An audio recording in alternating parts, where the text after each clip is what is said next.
Ajmer 92 case, इसके ऊपर अभी मूवी भी बन रही है और बहुत सारे सोर्सेस कह रहे हैं कि इसमें 200 लड़कियां इंक्लूड थी, कोई कह रहा है 1000 लड़कियां इंक्लूड थी, कोई कह रहा है नहीं ये तो बकवास बात है, सिर्फ 3 ही लड़कियां इंक्लूड थी। तो बात आखिर हुई क्या थी? मैंने मुस्लिम पक्ष और हिंदू पक्ष दोनों तरफ से रिसर्च करी है और वहाँ से मैंने पूरा डेटा उठाया। ठीक है, तो बात कुछ ऐसी हुई थी कि सन 1991 के अंदर सोफिया नाम की एक स्कूल है अजमेर के अंदर, बहुत फेमस गर्ल्स स्कूल है ये। एक सोफिया स्कूल है और एक मेयो कॉलेज है। मेयो है जो बॉयज़ के लिए है, सोफिया है जो गर्ल्स के लिए। तो वहाँ पे बहुत सारी बोर्डिंग की लड़कियाँ भी पढ़ती है और अजमेर की लोकल लड़कियाँ भी वहाँ पे पढ़ती है। तो बात कुछ ऐसी हुई थी कि वहाँ 91 के अंदर एक लड़की थी जो वहाँ के एक लड़के फारूक चिश्ती, लगभग 23-24 साल का एक जवान लड़का था, उसके संपर्क में आती है।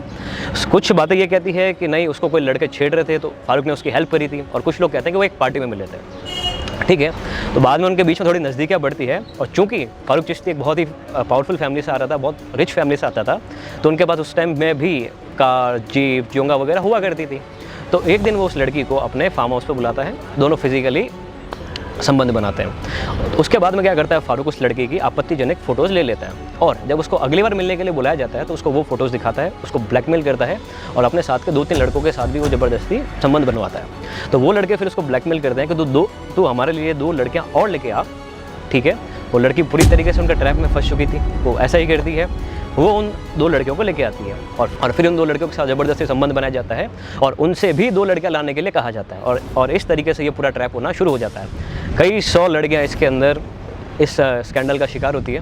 बाद में क्या होता है कि लगभग ये किस्सा चला था 91 से लेकर 92 तक, 1 साल तक ये भयानक घटनाएं चली थी। तो फारूक जिन लड़कियों की फ़ोटोज़ लेता था वो एक महेश नाम के लड़के को फ़ोटो बनवाने के लिए दिया करता था। उस टाइम में आज की तरह तो फ़ोन से हुआ नहीं करते थे, कैमरे से रील होती थी, उससे फ़ोटो बनानी पड़ती थी। तो महेश नाम का लड़का, उसने फ़ोटोज़ बनाई, उसने कुछ कॉपीज़ तो दे दी फारूक को, कुछ कॉपीज़ उसने रख ली अपने पास में। तो उस कॉपीज़ को उसने वहाँ के रिपोर्टर्स को, न्यूज़ के लोगों को, अपने दोस्तों को उसने सर्कुलेट किया। तो वहाँ से तो और फिर उन लोगों ने भी उन लड़कियों को यूज़ करना शुरू कर दिया। तो एक तरफ से तो ग्रुप चल रहा है फारूक का, एक तरफ से चल रहा है महेश का। ऐसे करके कुछ आंकड़े कहते हैं 250 लड़कियाँ थी, कुछ कहता है 1000 लड़कियाँ थी, कुछ कहता है कितनी लड़कियाँ थी, आज तक कोई भी नहीं जानता कितनी लड़कियाँ थी इसमें।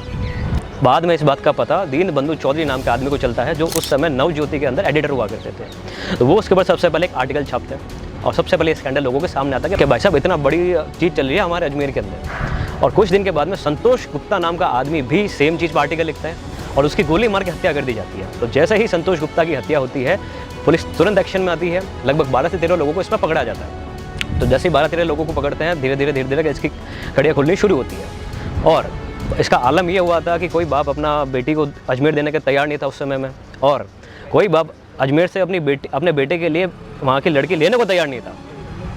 तो बाद में फिर इस बात को दबाया कैसे गया? इस बात को दबाने के 3 बड़े रीजंस थे। पहला था कि जो चिश्ती फैमिली है वहाँ की बहुत ही पावरफुल फैमिली है, उन्होंने इसको दबाया। और चूँकि फारूक चिश्ती था, ये अजमेर यूथ कांग्रेस का हेड भी था, अध्यक्ष था, तो ऑब्वियसली बात है एक पॉलिटिकली एक पावरफुल फैमिली है, उन्होंने केस दबाया। और इस सेक्स स्कैंडल के अंदर बड़े बड़े नेता भी शामिल थे, जो उन लड़कियों को, जो 9th क्लास से लेकर 12th क्लास की लड़कियां हुआ करती थी, उनको फार्म हाउस पे बुलाने लगे, अपने बंगलोज पे बुलाने लगे। तो वो लोग भी इसमें इंक्लूड थे।